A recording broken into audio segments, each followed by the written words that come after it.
بسم الله الرحمن الرحیم. زما معزز کتونکو دا نن ویډیو دا د محرم د روجي نیولو متعلق ته په لسم محرم باندې روجه نیول دغه رنګ دی ته هغه د عاشوري روجه هم ویل شي.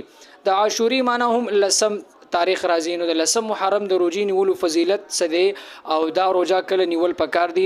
نو محترم دا رنګ د هغه ضروري مسایلو د لپاره زموږ د فیسبوک پیج او د یوټیوب دغه پاڼه تاسو فالو کړئ، دا سبسکرایب کړئ، تاسو ته به ان شاء الله د نوې مزید مسایل تاسو ته ملاويږي.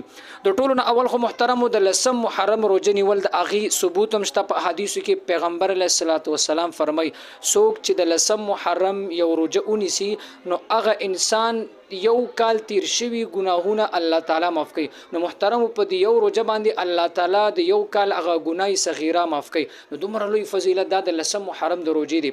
خو محترم بیا نبی رسول الله والسلام په خپل هم د لسم محرم روجه نیول دي ته د عاشوري روجه هم وایي، ځکه عاشوره د عربی ټکی د دې معنی هم لسم معنی ده. په دې نبی رسول الله والسلام روجه نیوله. خو بیا پیغمبر علیه الصلاۃ والسلام صحابه ته دا حکم وکړو چې آینده کال کچرته ز ژوند دی او ما هم او کني تاسو هم کار دا روجه نیسی نو یات یو ورځ مخکې نیسی یات یو ورځ وروسته نیسی. نو مطلب دا نه هم لسم محرم باندې یا په لسم یو لسم محرم باندې روجه نیول دا هغه مستحب مسنون طریقه ده.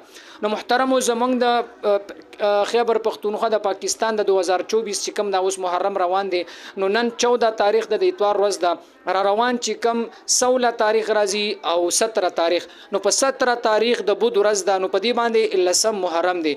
نو کڅوک غواړي چې نه هم لسم نیسی نو هغه به را روان منګل او بود روجه ونیسی. نو د تاریخ په اعتبار سره چې کوم دی هغه 16 او 17 تاریخ جوړیږي. او که څوک وایي چې نه زه لسم یو لسم نیسم نو هغه به د بود ورځ او د را روان جمعرات دا دوه ورځې روجه دی ونیسي. نو د تاریخ په اعتبار سره 17 او 18 تاریخ راځي. نو محترم را روان چې کم تاریخ ته د میاشت د جولای نو هغه که څوک 16 17 تاریخ نیسي یا 17 18 تاریخ نیسي خو دا د بود ورځ یعنی 17 تاریخ دا په کې خامخا راولي یا یو ورځ مخکې تنه روجه ونیسي یا تنه یو ورځ وروسته روجه ونیسي.